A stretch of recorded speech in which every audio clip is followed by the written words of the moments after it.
नमस्ते, म डाक्टर जगत जीवन घिमिरे। म बालबालिकाको श्वास प्रश्वास सम्बन्धी विशेषज्ञ, पिडियाट्रिक पल्मोनोलोजिस्ट। आज म हजुरहरूको प्रश्नको उत्तर लगाइरहेको छु यो इन्हेलरको बारेमा। यसको साइड इफेक्ट के हुन्छ, यसले बानी पर्छ कि यो ठिक कि कफ सिरप एन्टिबायोटिक ठिक भन्ने कुराको एन्सर लिएर आएको छु।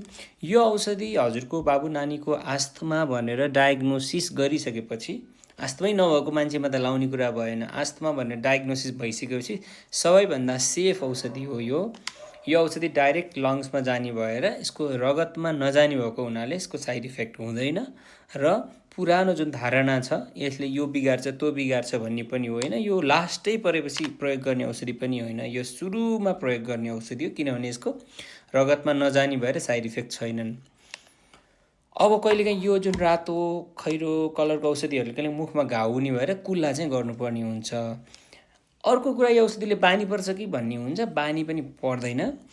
यो औषधि प्रयोग गर्दाखेरि बच्चालाई सजिलो हुँदै जान्छ, धेरै जसो बच्चाहरूलाई। तर कोही बच्चाहरूको आस्थमा लामो दीर्घ रोग भएको हुनाले चाहिँ नछुट्ने कारण चाहिँ बच्चाको आफ्नै स्वास्थ्यले गर्दा हो कि यो प्रयोग अहिले गरेको कारणले बानी परेको होइन कि बच्चाको बिरामीको स्वास्थ्य समस्याले गर्दा त्यस्तो भएको भनेर चाहिँ हामीले बुझ्नु पर्यो।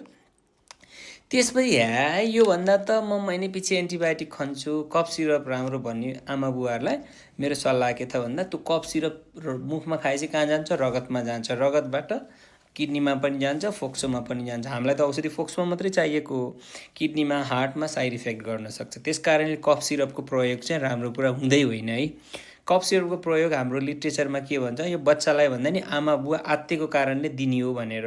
त्यहीमाथि आस्थमाको उपचार नगर्ने कफ सिरप दिइरहनु चाहिँ राम्रो हुँदै होइन र 6 वर्षभन्दा तल बच्चामा कफ सिरपको प्रयोग चाहिँ हाम्रो मेडिकल साइन्सले बन्देज गरेको कुरा हो।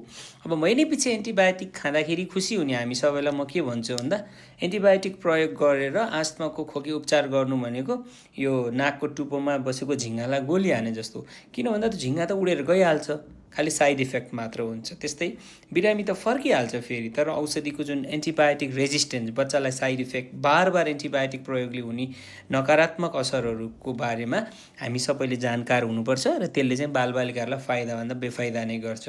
त्यस कारणले गर्दा हजुरको बाबु नानीहरूको आस्थमाको डायग्नोसिस भएको छ भने यो औषधि एकदम बिल्कुल सुरक्षित र बानी नगर्ने एउटा औषधि हो। यो कति समय लाउनुपर्छ भन्ने अर्को प्रश्नको उत्तर बच्चाको स्वास्थ्य हेरी हुन्छ।